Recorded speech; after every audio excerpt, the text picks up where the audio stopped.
Warcraft players are switching to Final Fantasy 14, and also World of Warcraft currently ruining the gamer experience because lot of the Shadowland and all of them feel like wasting a lot of time, and people are not even enjoying like they enjoyed the classic and stuff, and they're switching to Final Fantasy 14, like even Asmongold and top Twitch streamers and streamers on YouTube who streamed World of Warcraft on YouTube and stuff like that. They're all switching to Final Fantasy 14, and I'm wondering what actually good in that game, and actually which platform I had to go in order to play this game. Like there are PlayStation, Xbox, PC. So I'm also wondering which platform to go in, whether should I play this game or not.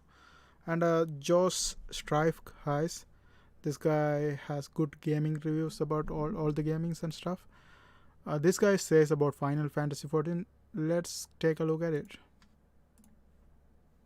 Be forgiven for wanting to run off and live 2021 inside a virtual one, but with so many online games to choose from, which are worth your time and which are wastes of money? Let's find out. Ladies and gentlemen, welcome. I'm Josh Strife Hayes, and today I'll be answering the question, should you play Final Fantasy XIV A Realm Reborn in 2021? We'll be looking at several areas of the game and then deciding if it's worth playing. Before we begin, if you could do me a favour and drop a like on the video, then consider subscribing to the channel or clicking the bell icon for more MMO content. And a massive thank you to all my supporters on Patreon and Twitch who make all my videos possible. Right, let's play some FF14. Final Fantasy XIV is an interesting game. Originally releasing in 2010, it was shut down because it was awful. Then they rebuilt it from the ground up and rebranded it as A Realm Reborn, and now it's really good. It's available on PC, Mac, PS3 and PS4, although the PS3 version is being slowly phased out, so you should ignore. Okay, so it's available on which platform? I had to check that one double time,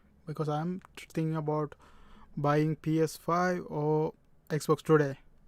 So I'm thinking about whether stick with PC, because this PC currently I'm having have no fucking space. All of them are occupied by the World of Warcraft, Counter-Strike, Dota 2 and all those kind of games. Now I am thinking about adding this game, and I think I have to buy another PC, or like my SSD doesn't hold so much. So I'm thinking about, I'm gonna eventually get to PS5, Xbox X or something, the new series, and another PC. So it's and like I want to go all in, like all of the platforms, all of them, like PC and Xbox and PS5. Not really Mac. Mac I have very bad experience. If you are a gamer, don't buy the fucking Mac. That's my experience. I couldn't even play the fucking Dota in the Mac. That how awful it's that, So let's see what platform it's available. So he said PC, Mac, PS3. PS3 and PS4, although the PS3 version is being slowly phased out, so you should ignore that one. The amazing thing about the game is it's... Okay, he didn't even mention about the Xbox. I don't know what the fuck is that. Like, let's actually Google it. Oh, Final Fantasy 14 platforms. 14 good on PS5 or Xbox. Some Reddit will be good. Okay. How likely it is that FFXIV will release on Xbox Series X? Okay, so they haven't even released on Xbox Series X. I guess it's likely to see next year. Phil Sexton said it will come very good. Is that a new one? Like both MSSC planning Xbox eventually? If it comes to it all, it would definitely allocate expansion right before. The only issue MS beforehand was MS wanting optional Xbox exclusive servers and to charge for live membership on top of XIV sub. XIV is playable without PS Plus. Apparently MS finally surrendered this.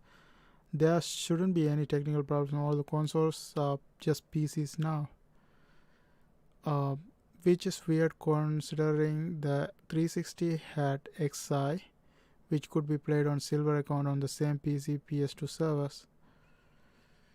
Right now, Gold is no longer required to play free games, so that's a good thing for Square Enix. Most likely, it will be released on late 2021 with a new expansion Endwalker.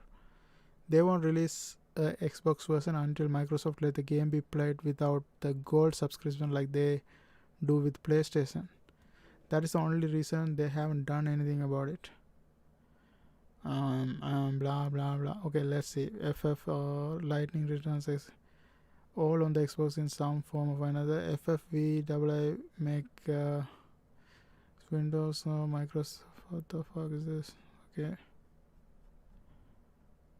I don't know. I don't see any clear detail about it. Microsoft the MMR RPG on PS5.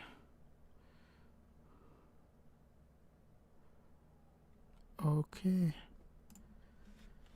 Reddit. So it looks like FF isn't dead.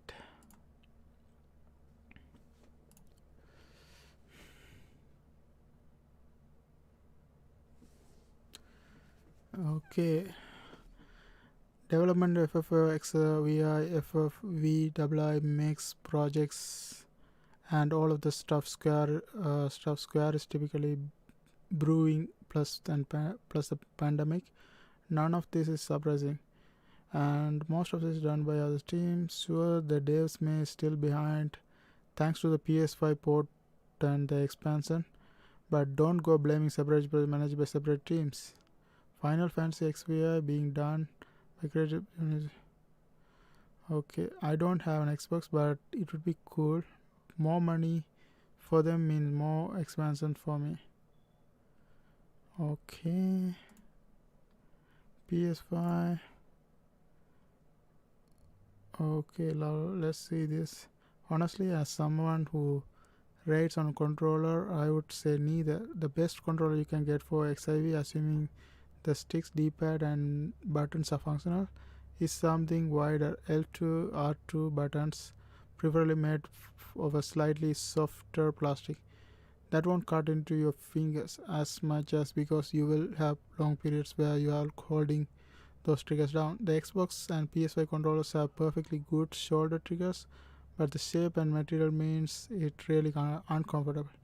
After an hour of raiding, if my personal preference wasn't for the mirror sticks of a PlayStation controller, I would honestly be using Switch Pro controller. I was using a SteelSeries Status Duo controller until driver issues made me sideline it and my cat knocked off my... what the fuck. Okay, I'm really happy with PS5 controller. Feels way better than PS4, especially triggers. As of along stick questions, I absolutely hate asymmetric design. I find it making handling both. Okay, I use Xbox Elite V2 and I have to say it's pretty nice. I just blah blah blah blah. So I'm like confused here. FFXIV coming for Xbox One. Just wondering if this game might possibly be coming to Xbox, especially with the release of the next generation Series X and finally watch the event February when the next expansion out. That is when you would hear any news, not before. No news. It's so current Xbox PS5 version presumably with the next expansion. We will. Okay, nothing announced. Okay, I just want to make sure. Okay, PS. Is it in Xbox Series X? Is Final Fantasy on Xbox Series X?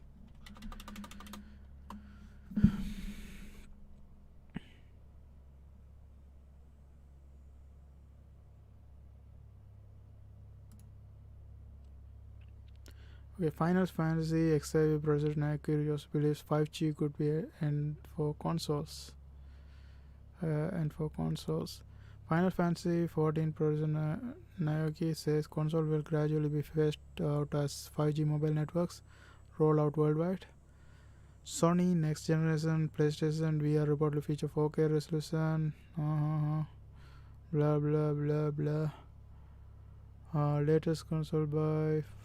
Okay, now let's actually see it on Amazon, man. This is, guys, I don't know. Final Fantasy 5. Actually 14, not 5.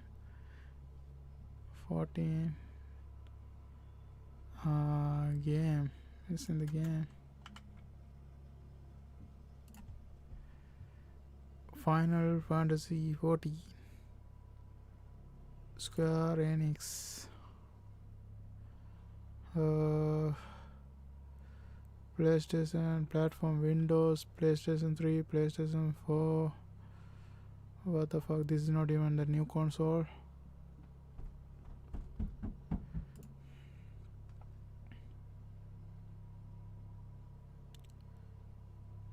Wait a minute. So it's only playable by PlayStation 4, not even PlayStation 5.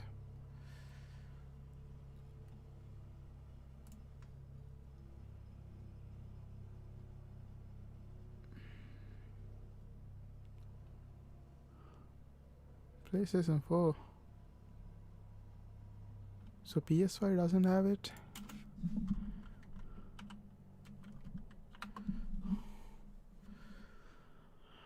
Okay.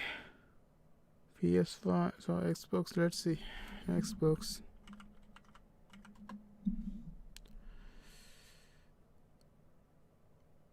Xbox One. Okay, Xbox One doesn't even have the Final Fantasy XIV. So it's only available for PlayStation 4, not for the PlayStation 5. That's kind of weird. I don't know why it's happening. Maybe I will just stick with the PC. Now let's actually see the eBay and PlayStation 4. PS4. Station 4 full price.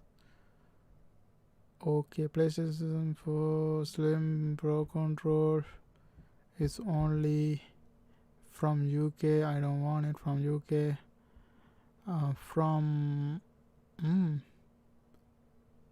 It's not that bad. 6 month warranty, 1 GB black console, 451 only. Seems good for me. Pre-owned, who cares? Import charges 52. Okay, so I think I have to go for PlayStation 4 then. Okay, now maybe I will make another video about this console thing. I think I'm just like sidetracked by this. Let's go and continue. Fully cross-platform, meaning all players from all platforms play together on the same servers. PlayStation 4 players, Mac players and PC players are all gaming together on the same world. As long as you're on the same realm as your friend, regardless of platform you're playing on, you will be playing together. As for the cost, this is where things get a bit more complex. This has changed recently, so I'm going to give you the most up-to-date information we have right now. Up until very recently, Final Fantasy XIV was a monthly subscription game, but due to recent generous changes, you can now create a free trial account. This free trial account can experience a massive amount of the game, including the entire core main game and the whole first expansion, Heaven's Ward, for free. From level 1 up to 60 in all jobs, but there are restrictions to this trial. All restrictions are listed on the website and they include no trading with other players, no more than 1 character per world, and no using the player-to-player market board. Unfortunately, if you have an old character that used to be a paid monthly sub, you cannot convert it to a free trial character. You need to start a new character to get the free trial. Once you've played through the good 500-hour core game and Heaven's Ward expansions, the monthly subscription is around £9 or $13, which is super reasonable given the quality of the game. Final Fantasy XIV is set in the magical land of Eorzea. New players to the Final Fantasy franchise will be happy to know that the games, despite sharing the Final Fantasy name, are not actually a single chronological adventure. Each one is an independent experience with a few superficial similarities, meaning you can start with FF14 and not be missing out on anything. The land of Eorzea itself is vast, covering multiple environments and biomes, from secluded treetop canopies to murky swamps or dry arid desert mesas. The city you start in will be determined by your starting class, but no matter where you start, it will look gorgeous. The lighting effects, character models, combat animations, and music are just stunningly high quality, everything we've come to expect from Final Fantasy games. In fact, one of the reasons the original FF14 didn't do too well was because the graphics were too good, and even tiny insignificant objects had a massive amount of polygons. There was an interview with the creator a while ago where he said a background flower pot had 10,000 polygons, which was the same count as the character models. If you want to see what your PC can really do or what the PlayStation 4 is really capable of, Final Fantasy XIV on max graphics will put it through its paces. The attention to detail and high quality... Okay, this comment actually made me like, fuck, if I want to really experience the graphics card from PS4, this game is it. So it means PlayStation 4 is a definitely good idea for this game. And it's cheaper now because of the new release. Let's actually listen to that again. As the character models. If you want to see what your PC can really do or what the PlayStation 4 is really capable of, PC can really do. I don't want to test my PC because it's already full of games. And if this requires a lot of graphics, I better buy a new console or update my PC. So I'm thinking about going to PS4. Final Fantasy XIV on max graphics will put it through its paces. The attention to detail and high quality is obvious from the very start with the character creator. When creating a character, you'll first be able to choose your race. You've got the human-like nomadic Hyor, the sleek and graceful elfin-like Elezen, the equal parts adorable and insufferable Lalafell, the cat-like Miqo'te, the super buff Rogadin, and the scaly Aurora. Each race is visually different, and the variety gives the whole game a seriously fantastical feel. You've also got 2 premium races locked behind the expansion packs, which we'll look at later. Each race can play as any class, so this is purely an aesthetic choice. Pick what you think looks cool. Character creation is ridiculously detailed, letting you customize not only your hair and height, but the very whites of your eyes or the color around them. If you think I am joking, here is actual footage of me customizing my eye accent colors.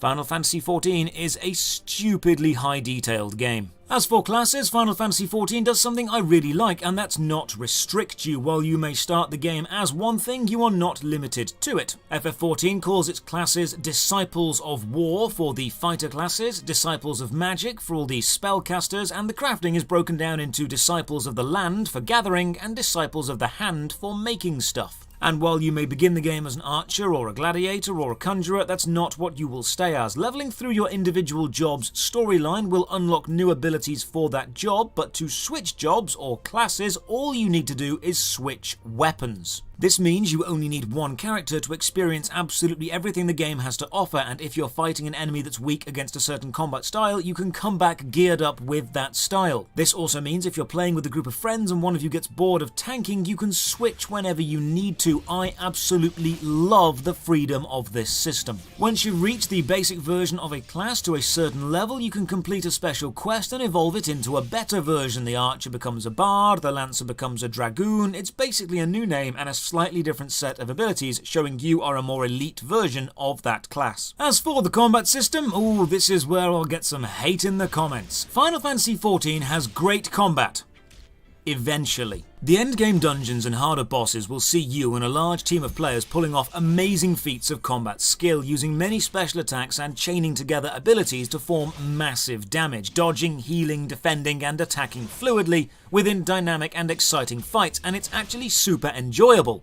at the end game. However, the first 20 or 30 hours of combat are, in my opinion, super dull. You've got your basic auto attack and a single activated ability which you'll spam until you get a second, but most abilities, especially in the early game, all use the global cooldown timer, meaning activating one places all of them onto a short cooldown. Usually this means you have to pick and choose which ability to use in a given situation, but at the start it means you'll just be slowly cycling through 2 or 3 buttons for several hours. To be clear, Final Fantasy XIV's combat is graphically beautiful and mechanically solid, and it does get good, but it does not start good. Once you get into the meat of the game though, you've got a vast amount of content available, from randomized boss battle roulette to organized dungeons, or even joining in with the localized fate battles, which are reoccurring battle challenges out in the open world. Final Fantasy XIV has a lot to offer, it just takes its sweet time getting to the good bit. Now, despite being one of the most played MMORPGs in history, Final Fantasy XIV takes itself extremely seriously as a solo story. If you're after a game that encourages you to rush to the high-level content and join your friends doing mindless dungeon run after dungeon run, then don't even consider playing this game. It can actually help to look at this game as more of a solo, classic, single-player Final Fantasy with heavy multiplayer elements. The game starts with a cutscene and then continues with a cutscene, and pretty much the entire way through it's told via cutscenes, and my god, are some of them quite long. You might even get warnings because of how long they are. This game rivals Metal Gear Solid for extremely long cutscenes. The characters you meet on your journey will reoccur, switch sides, live, die, and generally change, and you're expected to connect to them and read all they have to say. This is a deep, involved RPG with a deep, involved story that needs you to get involved with it. If you spam click through all the text and just follow the quest descriptions and then wonder why the game feels so shallow, it's because the story is a primary factor of Final Fantasy XIV, and if you don't engage with the story, you'll be missing a massive chunk of the experience. The story itself also isn't bad, it's actually very good and extremely well written once it gets going, but again, this suffers the same flaw as combat. It takes a while to get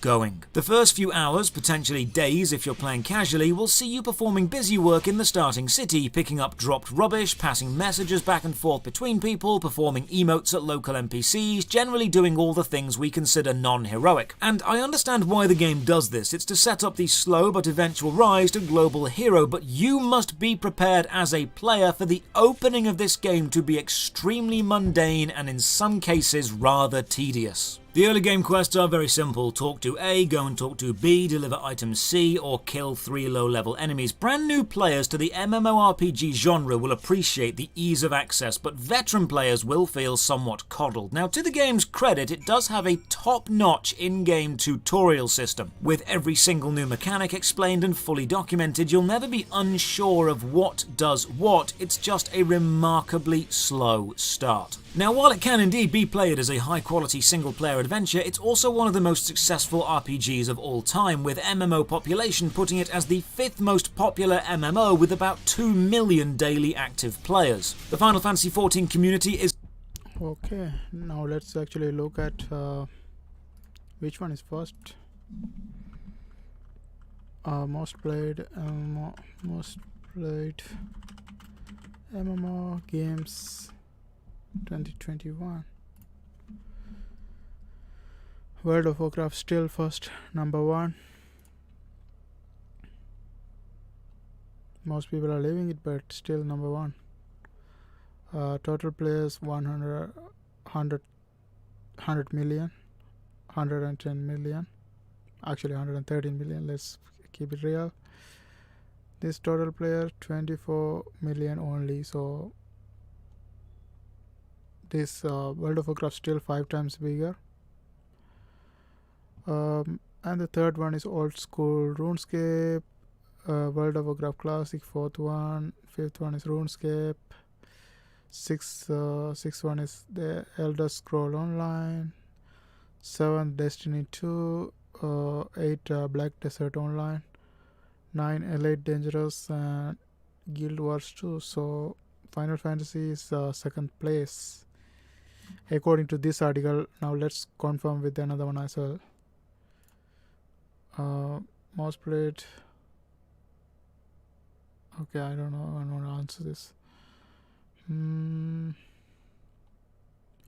10 Star Wars. I didn't even know Star Wars got a game. 9 EVE Online, 8 Guild Wars 2, 7 Black Desert Online, 6 RuneScape 3. What the fuck? Where's the other things? Okay, page 2. 5 Elder Scroll Online, 4 World of Warcraft Classic, and 3 Old School RuneScape, and 2 Final Fantasy XIV. First one is World of Warcraft. According to this, it's according to this, it's 4.5 million players. 2 million. Now let's confirm finally with another one. Another website. Okay, this one. Okay, 2021 World of Warcraft still number 1. Final Fantasy 14 number 2. Old School RuneScape number 3. World of Warcraft Classic number 4. Destiny 2 number 5. RuneScape number 6. 7 The Elder Scrolls Online. 8 Black Desert Online. 9 New World. What the fuck? New World released just now. A lot of people are getting into it, and it's produced by Amazon. I think this is gonna be a big shot later on. I'm not pretty sure. Elite Dangerous number 10. Okay. Seems like a good idea to switch to Final Fantasy 14, but am I gonna quit World of Warcraft? No. I'm gonna stick with both, like anytime any game can be better. Like World of Warcraft team now decide, okay, now a lot of people are leaving World of Warcraft, we are gonna do something better, and they change people something. So these can switch back and forth. Still World of Warcraft number 1. So why would I even leave that? A lot of people are leaving frustrated, but I'm still gonna stick with it.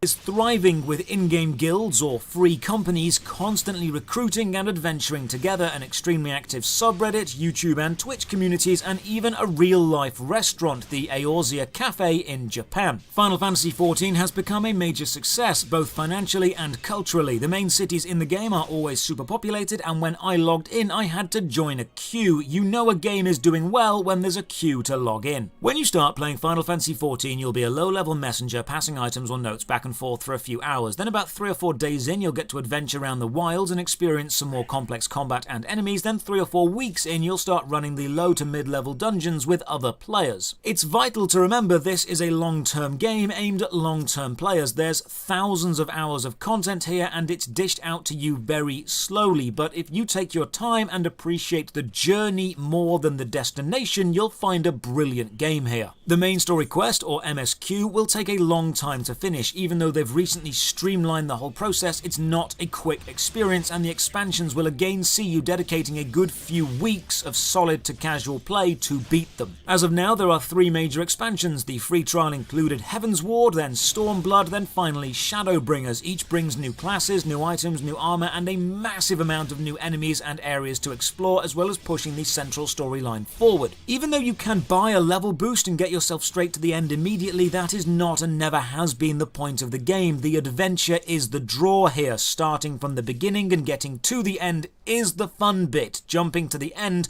will not give you anywhere near a fair experience of this game. So should you play Final Fantasy XIV in 2021? There are several factors, if I'm being honest, that put me off this game. I'm not a fan of the very slow start, from the tedious fetch quest to the monotonous early game combat, or the immense amount of very plot-heavy cutscenes and long conversations thrown at you so quickly before you've had a chance to really establish yourself in this world. And because of this early game experience, Final Fantasy XIV always felt off-putting to me, which is super annoying because once you reach the mid to end game, it's a lot of fun. You start to understand your place in the world, then the combat opens up and shows its true strengths. I think if you're going to play Final Fantasy XIV in 2021, you should try the very generous free trial and then even consider the relatively affordable monthly subscription, but also keep in mind that the early game experience is weak and not representative of the heights of quality it does eventually reach. So yes, give it a go and give it your best shot to get invested in the story and adventure through Eorzea. Just be willing to give this game a few weeks to click, because it does get better.